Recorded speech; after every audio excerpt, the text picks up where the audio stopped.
my friends in Sasquatch land. Tuesday night here once again, and Discover Sasquatch is back in your all's living room. And do we have a show for you all tonight? We got Mr. Ron Morehead himself, and he's waiting backstage.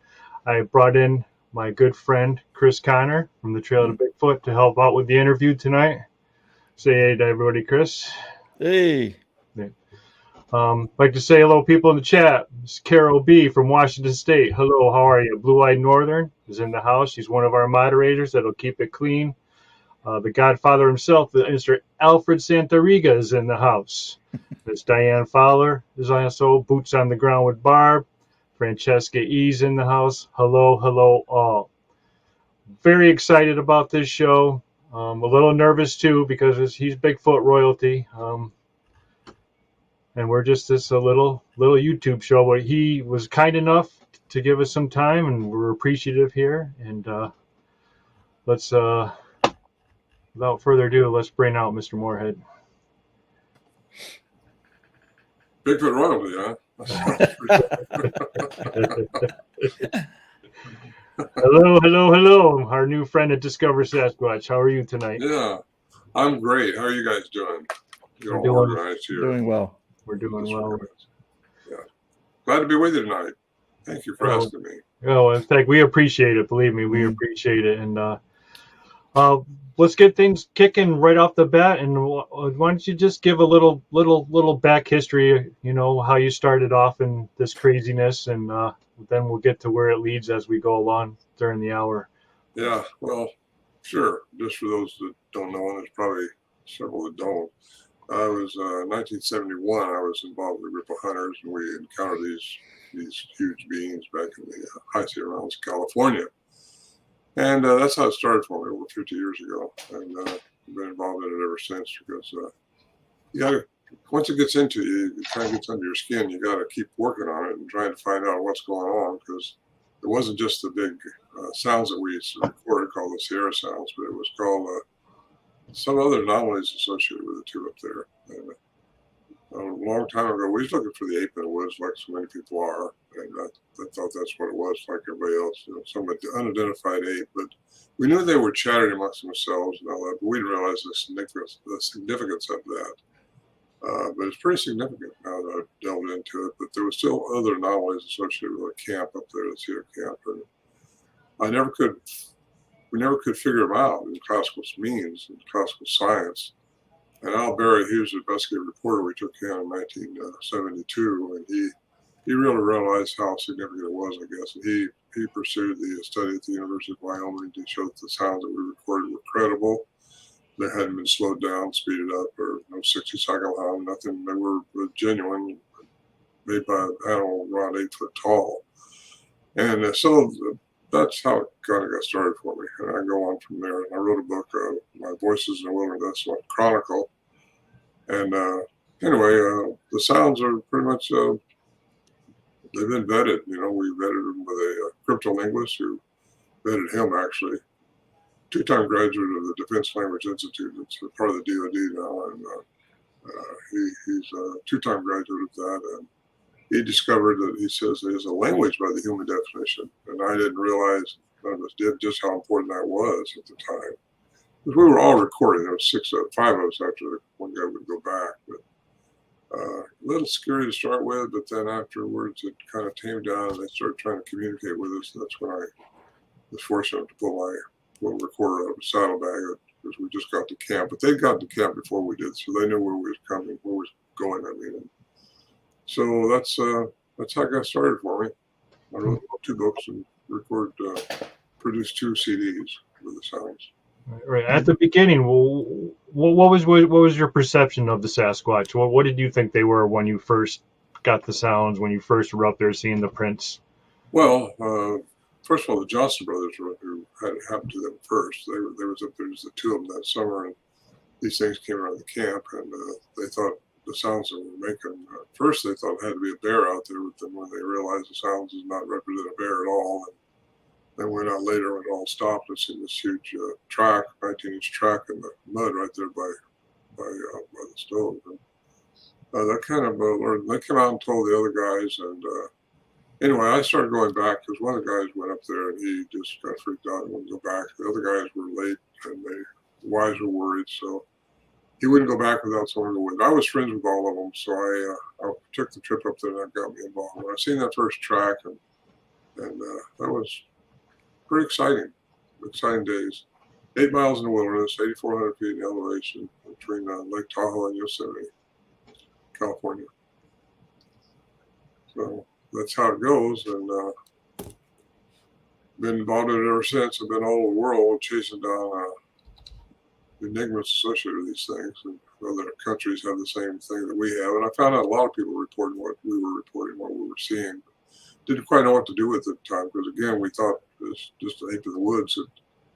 It can't disappear. It can't do stuff like that. That's, none of us were into that paranormal stuff. And still not, because paranormal and quantum physics are not synonymous. Quantum physics is a science.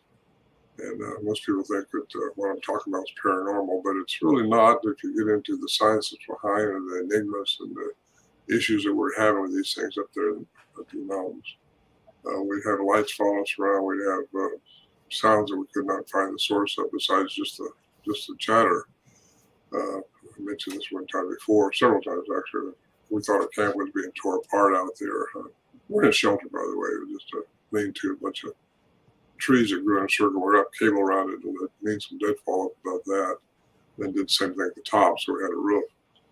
And that kept us out of the shelter. But they generally interact with us and start messing with us when we went inside. We wouldn't do anything until we went inside. And that was how it was until 1974, after we've been dealing with it for 3 years already. They started dealing with us when we were outside. And I got to record that. That was exciting for me. That's not I got to see one finally, because they're very lucid, they're very fast, and just hard to. I mentioned it's like trying to nail jello to the wall to get something on these things. They're just they're people. They're like, and I think I've got that nailed down scientifically, which we can talk about later. But I think it's very important that we understand just what we're dealing with out there.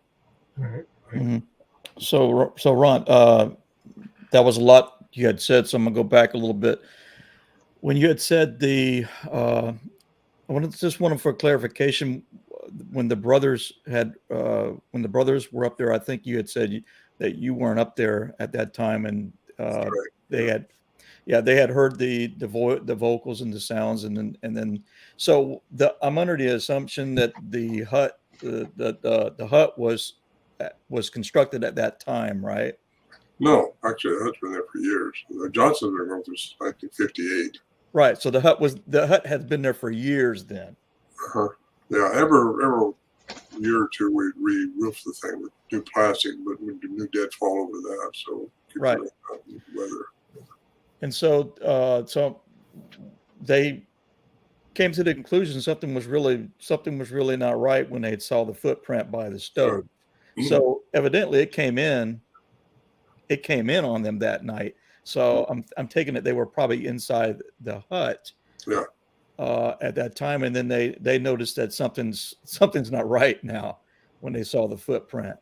They knew something wasn't right when they heard the sounds because there was a chattering going on. Exactly. Yeah, exactly. And then they saw the footprint, and then they start putting things together. And they didn't know then even what they were dealing with for sure. Something's they kind of figured then they knew probably they had a Bigfoot, so we call him Bigfoot, right? Yeah. And when I seen the first track, which was the first track I saw was 18 inches right outside the shelter there. Did they wonder why they didn't see anything, or is that? Oh, they've tried, and we all tried for a long time to try to jump out and see them better. Once we got comfortable that they weren't going to eat us or carry us away or something, we were just, it was didn't know what to think. When did you all start putting one to one together and know that the tactics of treating them like flesh and blood animals wasn't working, and you weren't going to be able to catch them on film or stuff like? Well, that's a good question. I don't know. It was years later when we really realized, these things are smart. Well, we realized they're smart because we tried to rig up camera traps and things like that, but they would go around those. And a lot of things you could put off to coincidental, but No, some of the stuff just wasn't coincidental. Then the other stuff started happening. You think you heard a herd of horses coming down at you, and it's not like that. That didn't happen up there. Mm-hmm. And just things like that would happen. I mentioned this David Pilates issue he put out on Mission 401 that thought I heard a car door slam outside the shelter. Well, you're 8 miles into the wilderness, you know, this real imposing area, hard to get to. And you get back there, there's nobody around. I mean, you're there. If something goes wrong, you're in trouble, because in those days, the cell phone stuff like that wasn't around. You couldn't just call out and get help or anything like that. You could get trapped by weather, because we didn't know weather forecast was kind of not so good then. You didn't know for sure what was going to happen if you're up there a week at a time. And so it was a little different than what it would be nowadays, because you can call out on a satellite phone now if you got one. Mm-hmm. And it's plus now I know more about them, and I think over these last 50 years I think I've learned more about what they are and how to deal with them. And, So what do you think they are? well, you want to talk about that right now? That's kind of, well, they're hybrid. Okay. Yeah, and I think I got all the evidence that supports that scientifically. So When did you start leaning towards that? When did you yeah, I kind of leaned towards that when the Ketchum report came out, and I thought, well, maybe she's onto something there. When the nuclear DNA was not identifiable, and the mitochondrial DNA was a human component in it. And so most academia puts their thumbs down on that, because it's not in the gene bank of 227 billion samples. It doesn't exist in their minds. But so I just kind of sit on it. But then you realize what I've realized in the last year or two is you got Dr. Curlin's report written, published in a paper, and put in a book, Man Like Monsters on Trial. And he says they're outside the human range. Their vocalizations are outside the human range. It represents an animal 8 foot tall. There's no manipulation of sound, so that's off the table. The sounds are real. And then you got the cryptolinguist in 2008. He heard the sounds and said they have a language after he studied them for a year. And that's by the human definition, which means a morpheme stream. Words, like I'm talking now, make a sapient sentence. Then, what put the icing on the cake is you got Dr. Philip Lieberman, who just passed away last month, by the way, from Brown University, who says only humans have the vocal mechanism for language.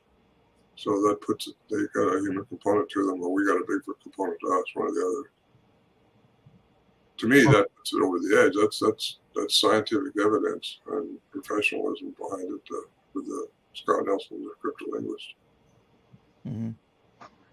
Huh, very interesting. Very interesting. So you cover most of this up in the beginning of the book, The Quantum Bigfoot. Chris, you want to go ahead? I just want to check on something. Yeah, I'm very fascinated with the area, and I've watched the 401, the episode that you had on there with David Pilates, and listening to all the things that you were describing that had happened to the other guys and yourself over there in the area. It seems like the area is kind of unique. Do you think the area has anything to do with what you guys were encountering? I mean, was there something that you think the area had to it? Well, looking back on it, not necessarily. I just tell people it doesn't matter the area. It's just who you are, because they can approach you. There's all kinds of accounts in the Sierras now of people seeing these things and having things happen in all of the Pacific Northwest. There's stuff going on. So, but however, there's something unique about that area right there. And at the time, we didn't know anything about portals, didn't know anything about how magnetic portals work. But NASA's been studying those for years. Yeah. Mm-hmm. They exist. There's no ifs, ands, or buts of that. But I didn't, Al Berry, who had a master's degree in science, he's a journalist we took in 1972. And he said, whatever you do, stay with science, because this crazy stuff that goes on up here, you can't really talk about that, or you won't get to talk anywhere. So yeah, for a long time we didn't. We kind of just kept that with our family up on the shelf someplace because I didn't know what to think about it really. But I got into the science of quantum physics years ago, actually over 10 years ago, and started studying what the universe really, how it really works, how things work.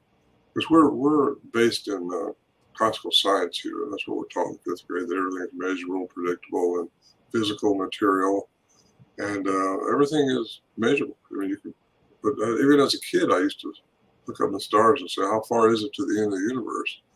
Well, no one can tell you that because there can be no end to it. You think about it, what could it be, a wall, a cliff? What could be, how could there be an end to the universe? It can't be. So you just have to conceive it. That kind of got me into quantum physics. I was over in Russia one time with a couple of professors on a mission over there in the wild man, Moscow and into Siberia. And the breakfast table, I asked one of the professors, I said, what would you think about quantum physics being involved? This is 2011. And he says, don't talk to me about that. Well, why not? I mean, because it takes classical and quantum sciences together to have clear perception. That's Dr. Edgar Mitchell. So that's kind of a good statement there to think about it. And he knew some things. He was an astronaut, you know. And you got Nikola Tesla, who says everything. If you want to know if you want to know the secrets of the universe, think in terms of energy, frequency, and vibration. So at the most minute level, we are all Bigfoot, us, everything is energy vibrating at a frequency. And if you can find that frequency, you can change matter. Then I find that Dr. Christopher, good name, huh? Christopher Baird, B-A-I-R-D, Baird, West Texas A&M, said everything from the atom through the stars works according to quantum physics. So we have to live in our three-dimensional environment under Newtonian physics. But what really happens in our whole makeup as humans is we are energy. Everything is energy, and if you understand that part, that's what the subtitle of my book is, how science and spirituality should get back together, something like that. Because quantum physics and spirituality are synonymous. So you got physicists who think in terms of dimensions, because there's 10 dimensions, 11 if you count time, the fourth dimension is time. We live in 3, but there's all these other things going on that we don't see. We only see within, I think it's 430 terahertz to 770 terahertz. That's our vision that's our frequency we see with our 2 eyes. But there's all these other frequencies out there, and that's where I think ghosts and different things are being witnessed by some people. It depends on temperature and the plasma field and different things like that. But there's so much going on that we don't see. We don't smell or have the olfactory sense of a bear, which has 2,100 times better than a human. We can't do what they do as far as our senses go. We don't hear an ultrasound or infrasound, but that sound is there. So if you understand that we don't see everything either, there's more to understand, and it's in the laws of quantum mechanics. And that's been just a pretty young science. It's only been around over 100 years. It's what Einstein studied. That's what Max Planck, he's the founder of it in 18 something. He got the Nobel Prize in 1918 for quantum mechanics. And there's just a lot of science that goes into it, and it doesn't take a PhD to understand it. It just doesn't. I mean, it's hard to get your head around how it works, because it's kind of like the end of the universe. You can't understand how nothing can have an end, because everything in our little life here, this little bubble we live in, has an end to it. Our life, everything, this here has an end to it. It will someday go away. And it just wrapping your head around quantum physics is, I think, very important for all researchers if you want to understand how all these things are doing what they're doing. I'm not saying that, let me say one thing right quick. I don't believe they all are the same. And that's because I believe in aliens and UFOs, and I think everybody pretty much does now. There's a lot of media out on that. Aliens, and because of my trips around the world everywhere I've been, in Peru and Bolivia mainly, where I've seen remains of things that higher technological beings have produced, those megalithic structures and things like that. It wasn't the Incas, it was pre-Inca people. Right. All this stuff is being found now and discovered all over the world. that higher technology has been here more than what we do now. And when you see that with your own eyes, you realize that they've been here. Aliens have been here. I think personally they're here now. There's a hybridization program going on. There's just so much more that we don't see with our little 3-dimensional eyes. These 2 eyes right there. Right. Reach into your pineal gland, which I wrote a chapter on that in my book.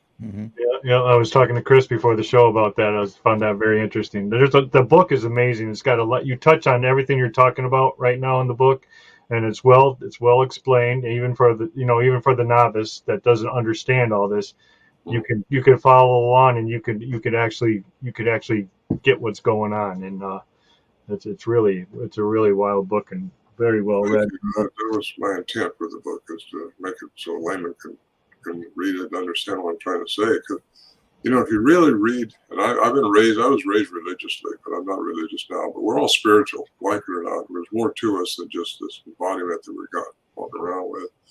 And that, according to science, according to Einstein, everything, nothing, energy, which we're made of, like I said before, can't die. They can only change forms. So if you're a religious person, you're going to change forms. Go to heaven, you hope, or somewhere else. So if you're a physicist, you're going to go to another dimension. So I'm just saying that there's just more happening. We all have ability for telepathy, but I think we have more evolving to do as human species before we're all into that totally. I believe aliens are probably doing that a lot, if not exclusively. And we just have got a long way to go as humans. What's holding us down is our personal vibration and the Earth's vibration. Because of that, we've got to learn to be better to other people and stop killing and warring and doing all the bad things that we're doing to this planet and to people. We have to work off compassion and love, and that will help us all raise the vibrational frequency of the Earth and ourselves too. And that's going to do nothing but good for everything. Mm-hmm. Yeah, stress is a big factor in all that. People stress out over everything, and you need to relax to get in touch with that part of you. You need that state of nothingness in your head and just relaxation. And do you think that's why the Sasquatch come around more at night while people are sleeping, when you're when you're resting? Yes, when you're between the alpha and the theta state, or in the theta state, your vibrational frequency tames down when you're not analyzing things. We're in the beta state now, and that's a frequency of, I think, 13 or something like that. The Earth is 8. I got this in the book there, which you got in your hand. But the state of your mind is everything to do, because I think when you're relaxed like that, it's easier for them to entangle your frequency. And that's where a lot of people get mind speak. People ask me, "Do you have mind speak up there?" I don't know. I'm too analytical. And I was analytical up there. We all were. So that's maybe why they were talking to us in a language which I have no idea to this day what they were saying. The cryptolinguist says that it's a language, but you can only transcribe it as a language, which he did. You can't tell you what they're saying until one comes out and points to a tree and there's ooga ooga, that's a tree. You don't know that ooga ooga is a tree. So that's where we're at with it. And I think maybe because we I don't know. I don't know to this day. I don't know what they were trying to say to me, what they were doing, but there was definitely some questions being asked in the inflection on the sounds that I recorded. So it was fun and exciting. I gotta say that. Yeah, I can imagine. Yeah, I definitely agree with you, Ron, on the quantum mechanics, the quantum physics part of it. Once, in my opinion, when you research it and you have been out in the field enough, and you start exhausting all the classical physics means and the theories and understandings of things, and the whole flesh and blood concept. But eventually, if you've been doing it long enough and you've got the experience, you start having these events and things start happening to you. And so for me, the only thing that I seen and found that had any explanation that it was even remotely close to what I was experiencing was found in the quantum physics. And the explanation of quantum physics and the theories that are in quantum physics fit hand in hand with what is going on out there. And there's a lot to do with their discussions and so forth when it comes to quantum entanglement. And so how your consciousness comes into play with phenomena that you might be encountering and things like that. Did you ever have like a tipping point, so to speak, that maybe threw you particularly over at the threshold of like leave the classical physics behind? I mean, was there one like event, like was it a dream or was it something You know, touched you or? no, there wasn't. I think it's just been a growing process for 50 years. Mm-hmm. Because I just keep learning a little bit more and more how things really are happening and hear more and more reports that kind of put you on another level. Each time you just keep getting a little bit more information, which you put all these dots together, and the first thing you know, they're drawing a picture for you. And I'm kind of getting that picture now, I think. Mm-hmm. I should. I've been doing this now for so long. But no, there wasn't a tipping point. I can't say there was. It just, it's kind of like I evolved into it, let's put it that way. Mm-hmm. Did you guys use any special tech up there and get any other results than the audio? Like, did you bring EMF detectors or RF detectors? No, it's a hunting camp, really. And the guys that I was going with up there were going up there to hunt. They weren't. Bigfoot was kind of a secondary thing for most everybody up there, except for me and Al Berry. And they, you know, we put the cameras up and hope and look for them during the daytime. We'd walk around hunting or whatever you're doing. A lot of daytime hikes and before hunting season we do, just looking for where they can go, what they're doing. Never could find anything. That doesn't mean it's not there just because we didn't find it. There's probably an underground cave system up there all over the Sierras. There's probably a lot of underground cave systems we just don't know about. And access to them is how they get in there is another story. But I think there's a reason the bodies haven't been found. There's a reason that people aren't bringing them in. But I agree. I don't disbelieve in Dr. Miller's assessment that they could be a relic hominid. I just think there's more to them than that. Because the relic hominid isn't in Darwin's theory of evolution. You know, it's not in his line of people that are lined up how we came from monkeys to where we are now. I think aliens have been here a lot longer than we have as a human species. And when I say human species, I mean cognizant sapient human species, Homo sapiens, not the troglodytes necessarily. I don't think the troglodytes were what we are. I think we were made by, well, I'm going to say it, but I got to explain this. I'm going to say the word God because God is plural, and I think I got that pinned down. If you get right back into, I'm getting off subject a little bit, but this is kind of important. Light beings have been visiting this earth for ages. They're high frequency beings, that are shining ones, light beings. And you get into the Sanskrit and into the Sumerian texts of the old days. That's the first original written language, the Sumerian text. The word God's not mentioned ever. It's Elam, and that is over 2,500 times, and it's always plural. It's never singular. And you get into even Genesis in our Bible, and it says we made God in our image. Well, I think the Hebrews, the Romans, they just wanted to put God in a singularity, and instead of where I'm putting him now, because I think it's high frequency beings. Not that there's not a super consciousness out there someplace, but these things are all part of it.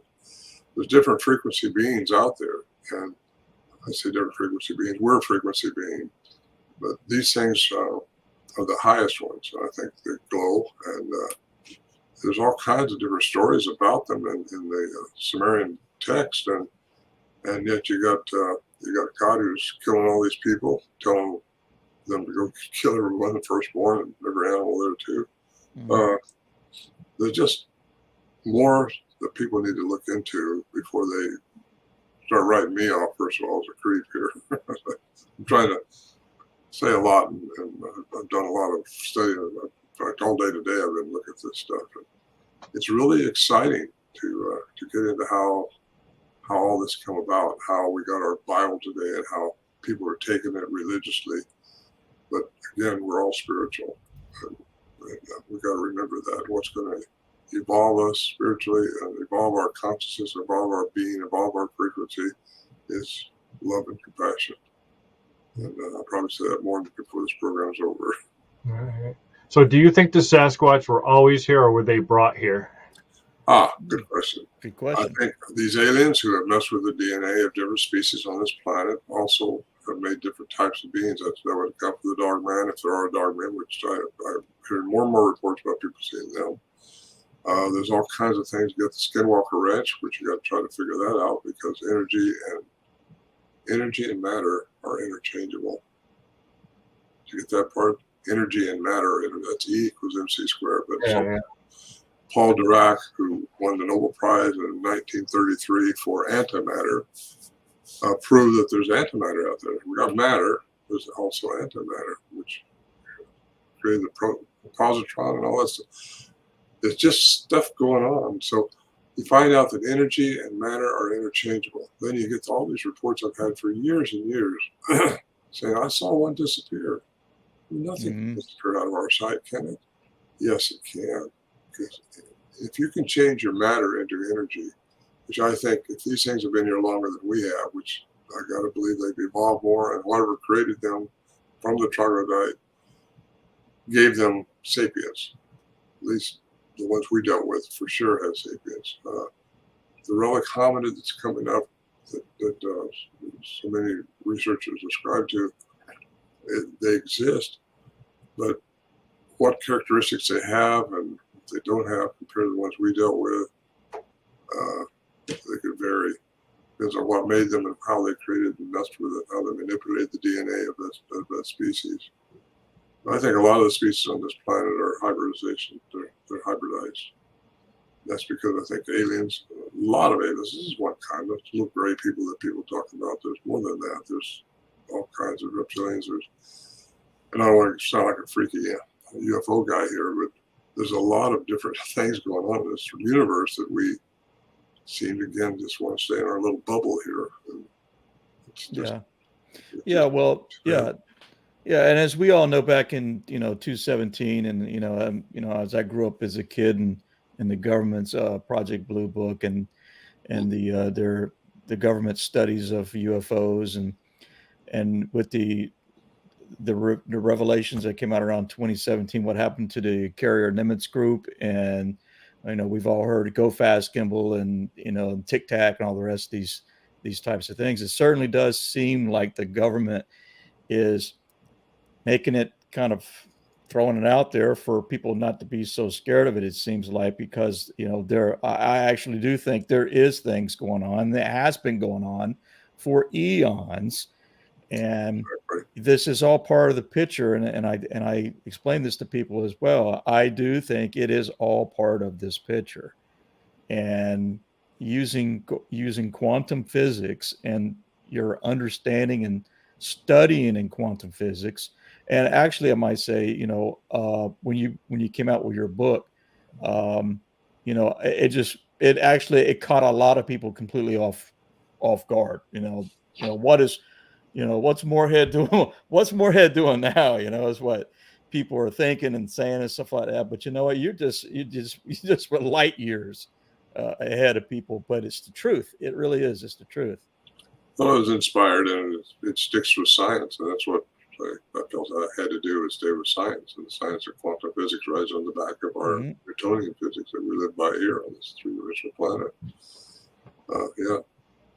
But getting into the government stuff, they're only going to release and let you know what they can control and what they will think you can handle. They can't handle all this alien stuff. I mean, they don't want to panic you. They're only releasing what they think you can handle. That's the narrative that all government agencies have had throughout time. Just whoever's in charge can control the narrative. Mm-hmm. So with the collider going now and the God particle, and now they're saying that we are very close to time travel. Do you think the Sasquatch have always been able to do this? Do you think they can jump from from planet to planet, or are they just here and using portals here to Yeah. come from that'd be parts really of the forest?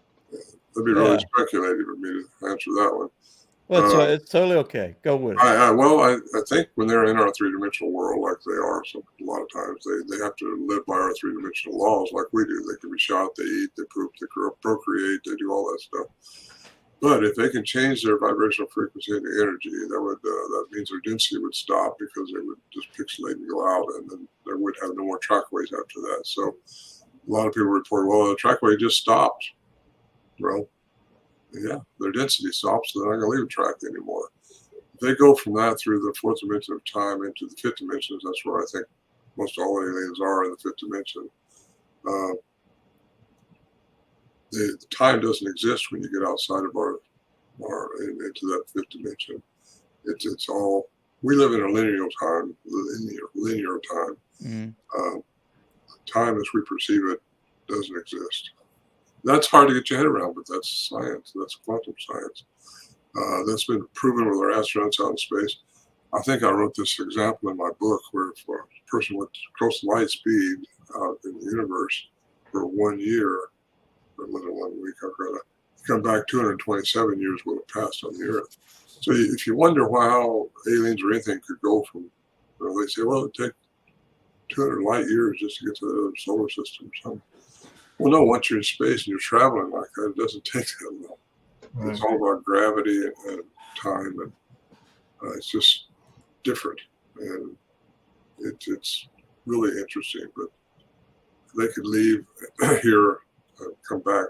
They could leave here for 2 or 3 years, come back here, and maybe a couple thousand years pass. I don't know, but I think we're going to inundate it with. It's going to all come out more and more and more. That's why I think Trump created the Space Force. I think that's why they're releasing information about some of this stuff now. People are seeing UFOs all over nowadays, and they're not us. Some of them are reverse engineered. They are our stuff. But this all really started popping up after Roswell, because they found out that there was one of the aliens that survived till 1953 at Roswell. And then you got the Maury Island incident, which that was up in Washington just before Roswell. But that's kind of, a lot of people don't know about that one.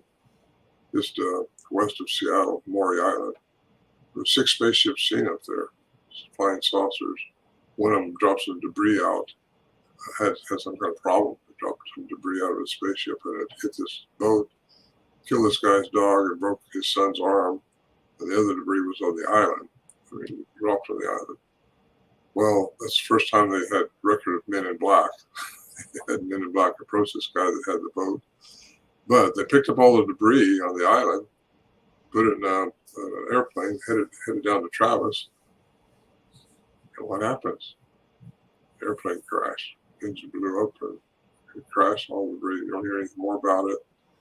They're going to control the narrative. What do you do with stuff like that? You probably didn't even know about Maury Island, did you? Did you ever hear about it? No. And Roswell was a weather balloon, right? Well, of course it was weather balloon. There was another crash near Roswell. I do know that. Same time. In the area. Is that the area you're mentioning too? Yeah. Okay. No, Maury Island's up in Washington. Well, you won't even know, and the secret is a lot of the Bigfoot groups, you won't even know about these things until you start getting involved with other Bigfooting groups. There is a lot of UFO talk in the groups. Well, MUFON, Yeah, it just does. They just don't mention. They just don't go out and just kind of publicly throw it all out there. But and I know it's discussed within groups. Yeah, MUFON. I've spoken to a couple of other groups, but I wish I could get involved more with them. I just don't really have time to travel like I need to go to the conventions and all. I was up in Alaska last year with that Travel Channel thing, Alaska Killer Bigfoot. That was a lot of fun and exciting. I don't know if any of you have seen that series. You want to reflect a little bit on that and tell the people that are listening right now how down to earth these guys are, and it's the real deal. It's not fakery. Oh yeah, the tree thing that was going They are on. the real deal, and that really happened. And, I mean, there's a mystery up there which is still there. So they may be doing a second episode. I'm not sure, but they're talking about it now. Because there's so much enthusiasm over that, because people think it's all hoaxed or something or scripted, but it's not scripted. I guarantee you that. I mean, those guys aren't scripted. They're not the kind of guys that's going to take that, and neither am I. But what happened up there, the fire on the tree, was how that happened, I don't know. I wasn't there when that happened, but I believe those guys because they took pictures of it, and yet the tree didn't burn. I mean, when I was there, the tree wasn't burned. So Pretty wild. it's just amazing. Yeah. I just was on a program with them this last Sunday. Really. Well, what do you think it's going to take for the Bigfoot world to grasp onto the quantum physics and the quantum Probably. move forward? Because I think personally that we are stuck for so many years thinking that these guys are all apes and there's nothing else to them, and we're looking for footprints all the time. Where we should be studying Einstein and putting that all together. You know what I mean? Yeah. I had one guy tell me, we Bigfooters got to step up our language better so that people don't think we're woo-wooers or something, and get science's attention better. I said, I'm just the opposite. I think science has got to step their game up a little bit and get on the back of quantum physics a little bit, and stop living in the parameters. They've been all trained in parameters of classical science, and I mean their academia friends would proof them and everything else they come out with it. There's only a couple out there that's doing this that's really sticking their neck out and standing by. Yeah, there's something out there.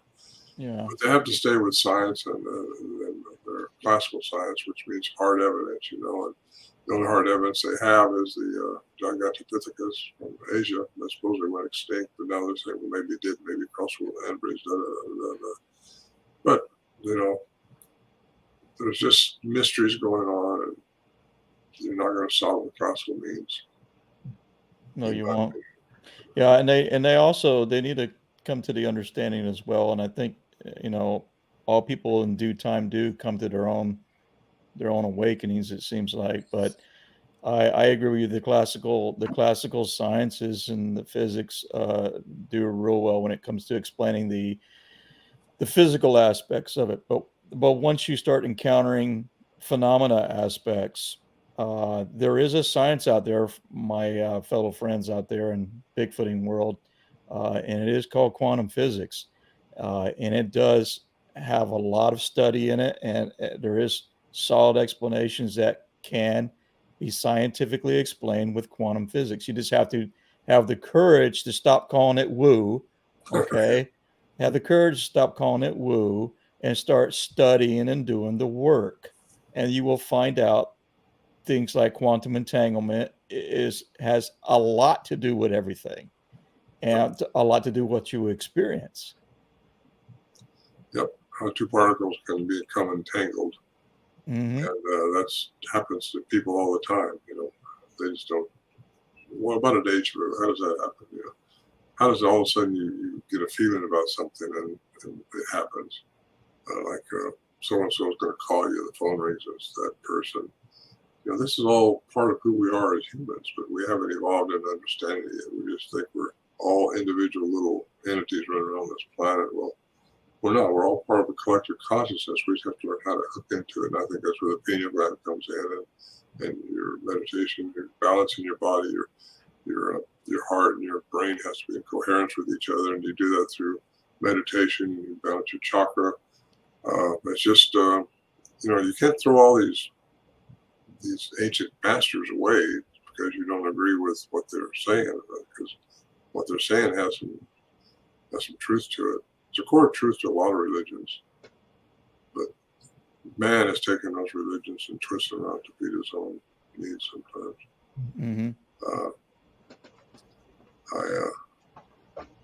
Anyway, ask me something else. I'm ready.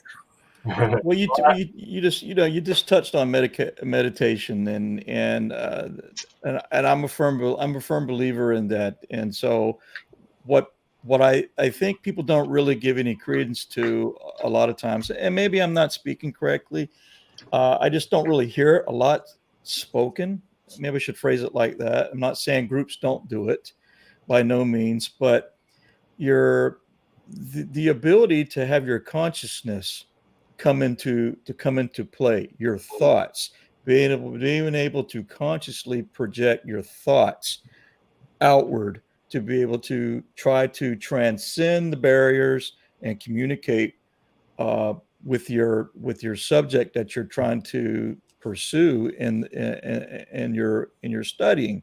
And I think that's really not being given its due credit as well. Just simply the ability to have conscious thought and allow your conscious thought to do work for you. I agree with you 100%. People underestimate what we are. Consciousness isn't kept in your brain.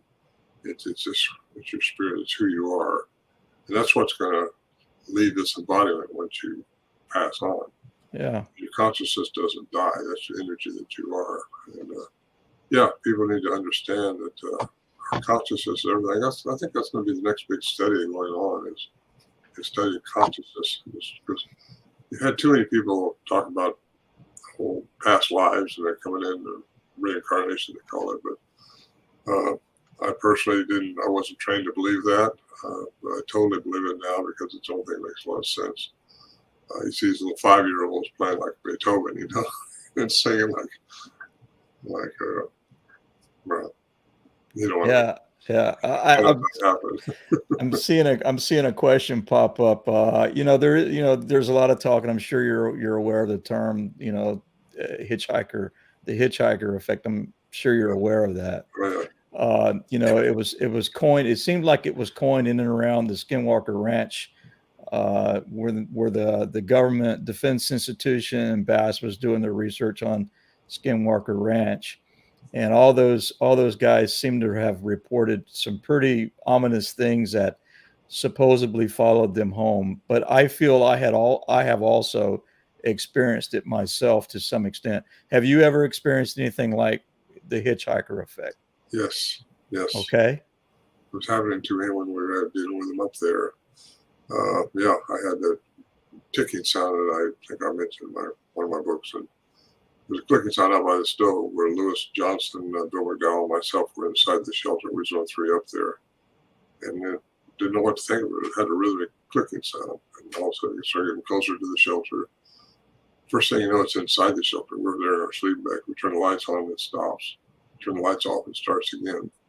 This went on for a while. So what do you do with that? You don't see anything, so you sort of let it hang up, put it on the shelf, and let it go. But later, when I was out at my ranch in the valley, I was irrigating the field, and I heard that same clicking sound around me. I started looking around. I couldn't see a thing. There it was. Yeah, it's awesome. So, yeah. It can be awesome, not always. Well, I asked Bill one time. I said, "Bill, you ever had something happen to you down here?" Because I had other things happen to beating on my house and different things going on. That no one's there. And I asked Bill if he ever had anything happen to him that happened up the show. Yeah, remember that clicking sound? He said, I had that happen when I was outside. That I heard that clicking sound. So they do follow you. I think their energy follows. My daughter swears by it. She's had things happen to her at her house, and she's had 3 sightings up there, and they got something going with her. Have you spoken with Sandy Nelson about basically they had an encounter up in Washington? I don't know if you was aware of it, and they called it click, but they were having like communications with whatever they thought it was outside the tent, and it kept making this clicking sound. But that seems to be more being reported, it seems like, this clicking sound. And I think it has something to do with frequencies and possible radio frequency. I have something written down on it about this clicking that I wanted to bring up, and it's strange how you brought it up, but yeah, I have a friend that records them all the time, and he's consumed with the clicks. He gets them all the time, and that's all he talks about. My recordings with the clicks. Yeah, I don't know. I don't know what it represents, other than it was coming in. It was inside our shelter. This clicking sound. It's kind of disturbing because you don't know what it's all about. That light that David Pilates recreated in his 2018 Missing 401 The Hunted, the light beam that went by us. You saw that, right? Did you guys say you seen that? Yes. Yes, I saw it. Yes. That was a perfect duplication of what we witnessed going by our tent up there. Just a glowing ball of beam of light. It wasn't shining out like it was lighting up everything. It was just like a lightsaber going through there. Watched that for quite a while. So just went outside, but you don't know what to do with that. You don't know what it's going to do. You don't know what it's all about. Nothing really surprises me up there anymore. So it didn't scare me as much as it may have scared somebody, just because I have a lot of self-confidence in who we are as humans, and I think we've been given dominion on this planet. That's another reason they don't interfere with us. They're not supposed to anyway, but we can command things and it'll work. I know Lewis one time when these things were out there, he just told them, shut up and go away, and they did. I mean, just like that, they were gone. Yeah. And, so there's energy in all kinds of forms, and energy changes forms. So the balls of light that were following the Johnson brothers, Al Berry wrote about that in his book. He co-wrote it with Ann Slate. I seen a UFO one time up there, just a big blue ball coming down from the sky. It was controlled. What do you do with that? What do you do with any of this stuff? You don't know what to do with it. So you just kind of, I put it in the class of quantum science now. And these things operate at a level that we just aren't in yet. We have not evolved as a human race enough to understand consciousness, like you mentioned, and know how to become one with the Father, as Christ was one with the Father. He wish that all would be that way. Well, we'd all become one with this universal intelligence, consciousness that's out there. And I'm rambling all over the place, I know. So yeah. Well, I want to get back and ask you about the three things that you spoke about in the Pilates video, and you had mentioned and touched on two already, where you talked about, I believe you had said you and another person had seen what looked like a blue orb or a blue round thing of some sort up there. You had mentioned something about a tuning fork sound. yeah. Obviously, and that lightsaber thing. And so circling back on I suspect they were done at maybe at different times, of course, when you were up there. But do you remember do you remember, or did you give it any thought about what y'all were consciously thinking about or discussing or thinking prior to those events happening? Or did you give it any thought at all? Any time loss or? No, I didn't, Chris. You hear it in the daytime. This tuning fork sound in the daytime, huge. And it's up to the sky someplace where you don't see anything, and you don't know what to think about that. But there it is. Happened one of the ones.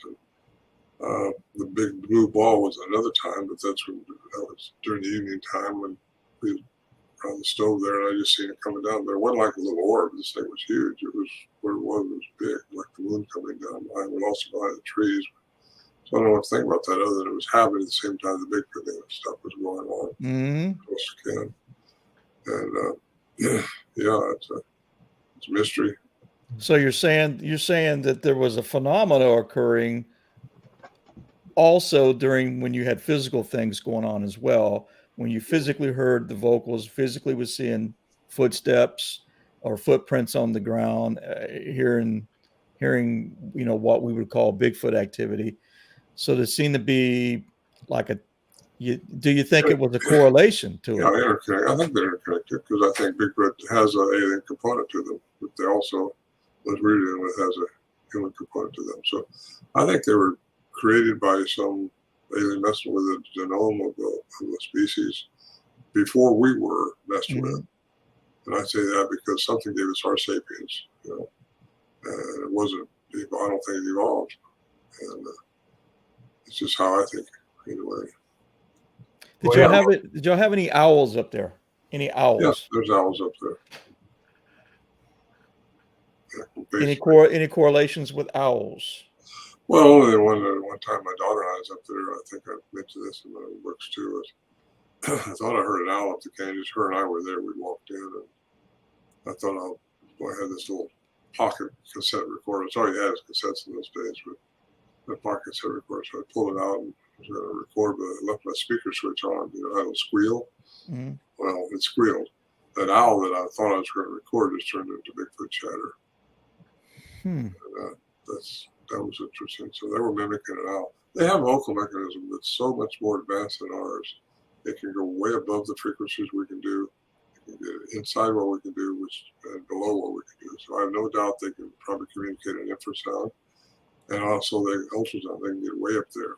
And their total range, I have no idea, but it's outside what humans can do. And Thinker Thucker did a little study on that here. And you guys heard of him probably. He did a 20 minutes on the Sierra Sounds, and he said that it had five frequencies in one tone, and humans can only do as much as three. That's the most anybody can do, and these things can do more than that. But we know they have a wide range of vocal ability. So the sounds we heard when I thought the camper being tore apart, we don't know if they were creating that with a vocal mechanism, or if we were really hearing it. They were hypnotizing us all inside the shelter, or what was going on there, and why did they do it? They toy with you. I think they were toying with us. We thought we were, learning something, going to learn something about them. Well, I think they're just messing with us, And they do. They mess with you. I hear a lot about that. People do this, that, and so they're messing with you. And I think sometimes that's what they do when they're young, to teach them how to be around these humans which have dominion on the planet, and they don't. That don't mean dominance. That means dominion. Ron, do you think they're attracted to certain energies? Do you think certain people get farther with these guys than anybody else? Like they're attracted to it? That's a good question. I think it's your frequency, who you are as a human being, and what you're open to, and what you're. I don't know how to answer that. They could be, because some people just have it happen over and over, and some people never have it happen. Right. And you can't make it happen. It seems like you're either going to get it or you're not going to get it. It depends on what they want to do. And that's why I tell people, you just find where the hot spots are, where they've been seen, go there and set up camp, don't change things, and just be still and let them be the aggressor, because you can't make it happen. If they want to start messing with you, you'll hear a big limb breaker, or a big whooping sound, or something like that. And that's when you just still be still. Just be still. Don't try to bark back at them or something. Just wait. Don't take dogs with you, because dogs will go start barking at them. They'll kill the dog, or the dog cower down, won't be any good anymore. A lot of people, one of the fields in the Alaska Bigfoot programs on Sunday, one of the questions was, do you guys need to take more dogs? No. That's something I say, no, don't take dogs, because that's whatever they are. I got this on my second CD, Bigfoot recordings, about this guy that lost his dog. He'd seen a Bigfoot, and then his big German Shepherd went out to chase whatever was out there, and he heard a big thump like that, and it went sailing. And I'm trying to investigate this. It landed 35 feet from the other side of the fence where the dog had gone, and something threw that thing. And he had saw the Bigfoot and reported on a 911 call. We got that call reported. I got that on my second CD, 911 call. I think Wes Sasquatch Chronicle uses that. A lot of people use it. It's been plagiarized all over the place. I don't care. Yeah, the 911 call. But it's real compelling. I mean, that guy, you couldn't deny it. It's real compelling. Oh, yeah, you can hear it right in his voice. All right, guys, I'm going to open up the questions. We're on our hour here. I promised Ron I'd get him out of here like an hour and 15 minutes at the most. So if you guys got questions, I'm opening up all in capital letters. And Ron, I just want to say I applaud you and thank you for stepping up for this, because a guy of your stature and the stuff that you captured in your lifetime of investigations is sticking your neck out with this quantum Bigfoot. And I'm 100% behind it. I started off flesh and blood all the way, and then I told you what happened to us last year in the Green Swamp, and ever since then my life has been changed, and hopefully more people more people pay attention to what's going on and listen, get your book, read the book, and start, investigating on their own into the quantum, the realm and all that stuff. So I applaud you for that, and I thank you for coming tonight. Thank you. I appreciate Thank those you. comments. All right, guys. Comments. Capital letters. Yeah, there's one. I starred one before. Here we go. It's from Brown Dwarf. Ron, did you ever live in Humboldt County? If so, did you ever experience Sasquatch there? Yes and no. I used to live in Fortuna. Actually, I went to high school there. And so that's just south of Eureka. And no, didn't even know about Bigfoot. It wasn't on my radar. It wasn't on anybody's radar in the Sierra Camp to start with either. So it started happening in 71. Okay. Looking. And I know Mr. Santariga had questions, but I don't know where it happened. Yeah. There's one about being touched. Yeah. Have you ever initiated to touch Bigfoot and had it happen? No, my daughter has. She's had something touch her up there. I've heard other people say they've been touched. Actually, I had a man, 300 pounds. He said something came behind him, both hands was like I had picked him up. That's in a hot spot in Oregon. And, wow. Yeah. And you don't see it either. Well, I don't. They never. I gotta tell you. Well, it's too much. There's not enough time to tell you that story. But there's a lot. Got so many stories. But had a heck of a life. Really, I've been very fortunate. I've been very fortunate to be involved in this, and it's probably so I can be on programs like this to hopefully enlighten people a little bit about how things really work on this planet and in our lives, and how we're supposed to be on this planet, and what's going to make us better. Because I use that analogy. We live in a little bubble, and we seem to think that just here today and gone tomorrow. But unfortunately, there's a lot more to it than that. They don't want us to know any more than that. We were brought up to live in that bubble, and your brain will confabulate other things if you leave any blank spots. So you want to fill those blank spots as you go through life, so that when you see a Bigfoot, you won't think it's a bear, or vice versa. We got a Bigfoot anthropologist asks, Ron, in your book you talk about telepathy, but you prefer to call it teempathy? Does that make empathy? Yeah. Is he saying empathy or telepathy? He's just saying to empathy. Well, empathy is taking, being understand the other person, like being part of understanding them.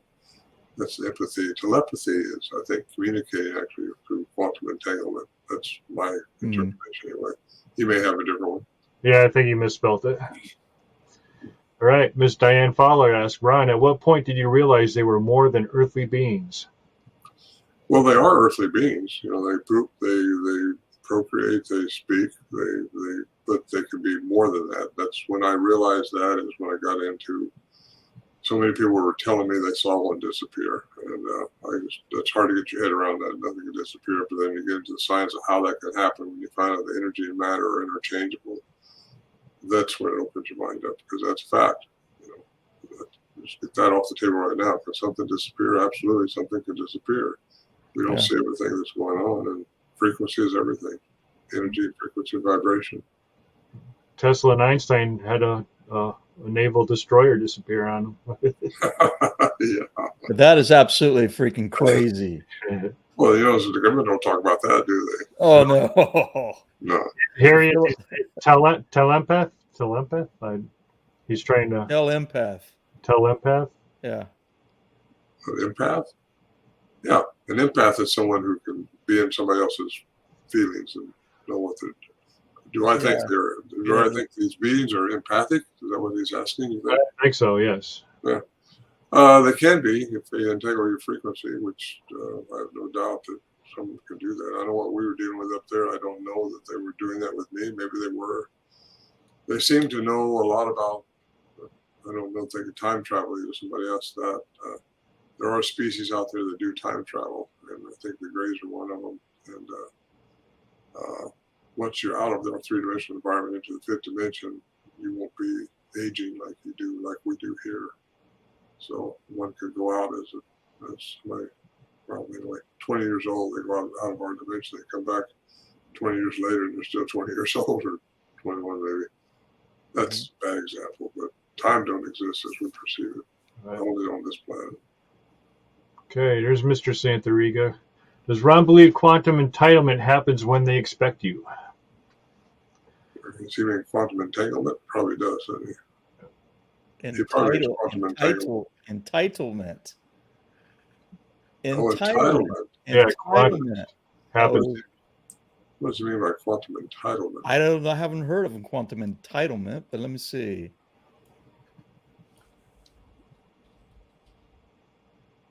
I know we'll move on and we'll come back to Mr. Santariga. BF Bud asks, when you was at the camp in Sierras, did the Bigfoot ever bother your horses, or the horses ever seem startled, alerted, etc.? No, and that's a good question. A lot of people think they should have been jumping up and down and startled, but they were just like frozen when this went on, the vocalizations. That's pretty cool. I mean, I know people think, oh, the horses would have jumped around, although they do when the bear's around. I guarantee you that. We've got them jumping around when a bear comes in camp. But when these things are out there whooping and hollering and making their chatter, these things are just frozen. I say frozen. They had their ears stuck up and pointed right towards where the sound was coming from.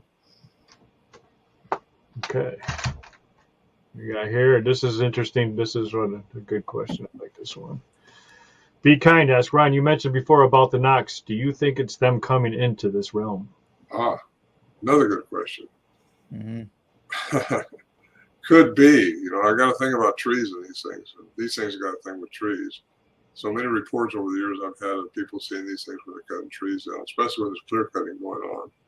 And a lot of people say, "I see the Bigfoot over there watching me when this is doing that." If they can change their matter into energy, they possibly could go into trees. Now, I can't give away something that might be on this next episode of Alaska Bigfoot, but something really cool happened up there that I believe Ash completely. He's one of the figures up there. He's just, all those guys are real. What they tell you, I believe. And there's something coming up on that, I think, if they do another season. Or maybe they'll even reveal it this season. I don't know. A lot of serious stuff went down at that area they're in. I mean, it's still serious, yeah.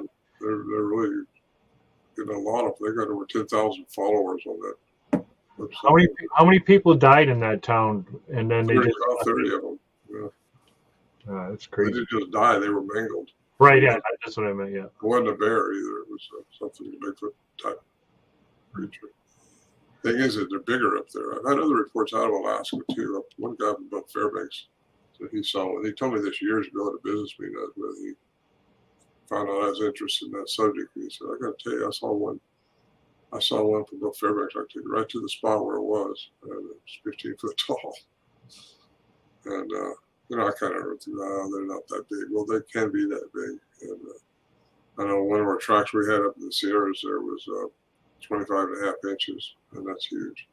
Didn't even talk about that track for a long time because it's hard enough people could believe in Bigfoot, much less something 15 foot tall. But this thing had a 13-foot stride. That's a big dude. It wasn't right in our camp; it was up on the ridge. If I had to run across that myself, I don't know that I'd believe it. So, but it's there. These things can get big. I just found a 5-step trackway with 5 feet in between each step, 14-inch foot, and then it just ended. Mm-hmm. Went nowhere. That's because they change their density. If they can change their frequency and change their matter into energy. Yeah, they have to. All right. Mr. Patrick Nobel asks, how do you feel about remote viewing? Oh, anybody can do that.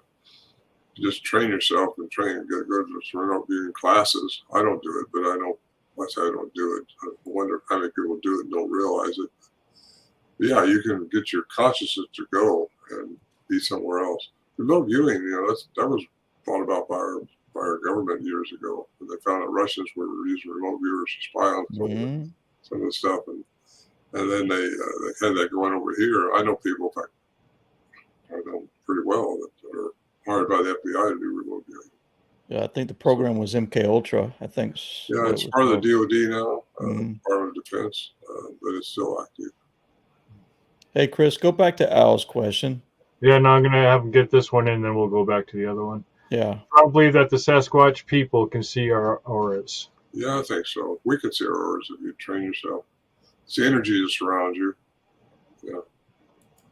Okay, and then he comes back with this. He has fat fingers, and he he meant entanglements. What he meant. Mm-hmm. Entanglement. So what was the question again? Does Ron believe quantum entanglement happens when they expect you?